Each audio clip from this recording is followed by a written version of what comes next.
আসসালামু আলাইকুম রহমতুল্লাহ। প্রিয় শিক্ষার্থী বন্ধুরা, আশা করি সবাই ভালো আছো। আজকে 20তম সপ্তাহের ষষ্ঠ শ্রেণীর যে ইংলিশ বিষয়ের অ্যাসাইনমেন্টটা আসছে এর উত্তর নিয়ে আলোচনা করব।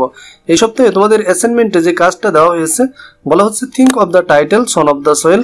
এই সন অফ দ্য সোয়েল এই টাইটেলটা ভাবো, অর্থাৎ এই 12তম লেসনের যে টাইটেলটা দেওয়া হয়েছে এবং এটা সম্পর্কে কয়েকটা প্রশ্ন দেওয়া হয়েছে যে প্রশ্নগুলোর উত্তর তোমাদের দিতে হবে।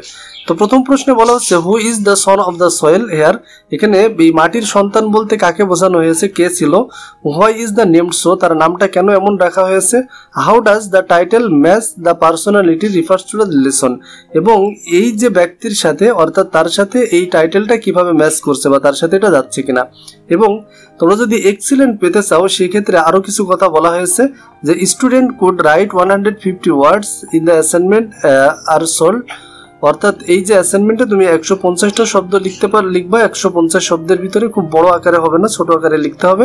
এরপরে বলা হচ্ছে student write grammatically correct sentence, student is free from spelling mistake, বানানের ভুলটা এড়িয়ে চলতে হবে, গ্রামাটিক্যালি কারেক্ট হতে হবে এটা। Student use appropriate and varied vocabulary, সঠিক ভোকাবুলারির ব্যবহার করতে হবে। এবং আরো একটা ইম্পর্টেন্ট যেটা student use clear and colourful picture, clear এবং রঙিন ছবি এখানে ব্যবহার করতে হবে। বঙ্গবন্ধু শেখ মুজিবুর রহমান এবং টুঙ্গিপাড়ার একটা ছবি, তার টুঙ্গিপাড়ার যে বাসভবনের ছবি ছিল সেই ছবিটা, অর্থাৎ এই দুইটা ছবি তোমাকে ব্যবহার করতে হবে অ্যাসাইনমেন্টের ভিতরে।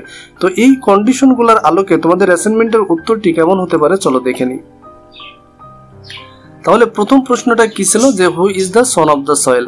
তাহলে আমরা প্রথমেই লিখতে পারি Bangabandhu Sheikh Mujibur Rahman is called the son of the soil. Bangabandhu Sheikh Mujibur রহমানকে সন অফ দ্য সয়েল বলা হয়। এখানে যদিও সাদা কালো পিকচার, তোমরা একটা রঙিন পিকচার ডাউনলোড করে সেটা প্রিন্ট করে তোমাদের অ্যাসাইনমেন্টের সাথে সংযুক্ত করবে। এরপরে দেখো দ্বিতীয় প্রশ্নে বলা হচ্ছে কেন তাকে বলা হয়। আমরা বলতে পারি হি ওয়াজ এ গ্রেট লিডার, সে ছিল একজন বিখ্যাত নেতা, বড় মাপের নেতা অফ দ্য বাঙালি নেশন, বাঙালি জাতির। His role in achieving the independence, তার স্বাধীনতা অর্জনে তার যে অবদান অফ বাংলাদেশের ওয়াজ অ্যাবভ অল, সেটা ছিল সবার উপরে। বাংলাদেশের স্বাধীনতা was not achieved in a day, এটা একদিনে অর্জিত হয়নি।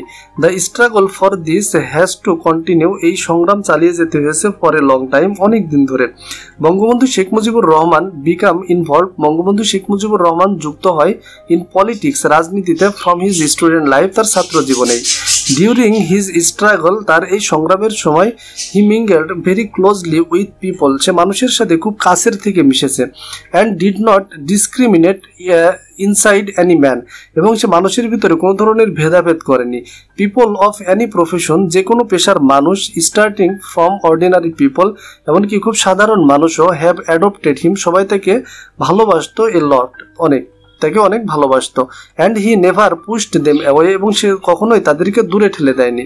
ইট is because of his amiable personality, এটা তার অমায়িক যে ব্যক্তিত্বের কারণেই। That people across the country, দেশের সমস্ত মানুষ have fought with their lives, তাদের জীবন দিয়ে যুদ্ধ করেছে। In response to his call, তার ডাকে সাড়া দিয়ে। And snatched the country's independence, এবং স্বাধীনতা ছিনিয়ে এনেছে। It is because of his amiable personality, এবং এটা তার কিসের, অমায়িক মহত্বের কারণেই। That he has been called, তাকে ডাকা হয়েছে the son of the soil, অর্থাৎ এই মাটির সন্তান হিসেবে। এরপরে আরো একটা বলা হয়েছে যে এটা উপযুক্ত কিনা। তো তার আগে তোমরা এই যে টুঙ্গিপাড়ার তার যে বাসভবন ছিল, প্রাচীন বাসভবন, এই ছবিটা অবশ্যই তোমরা প্রিন্ট করে তোমাদের অ্যাসাইনমেন্টের সাথে সংযুক্ত করবে। তাহলে তাকে এটা বলা উপযুক্ত কিনা, তার উত্তরে আমরা বলতে পারি he love the love he has gain, যে ভালোবাসা সে অর্জন করেছিল ফ্রম অর্ডিনারি পিপল, সাধারণ মানুষের থেকে, ইন হিজ লাইফ, তার জীবনে, is due to his good behaviour, সেটা হচ্ছে তার ভালো আচরণের কারণেই।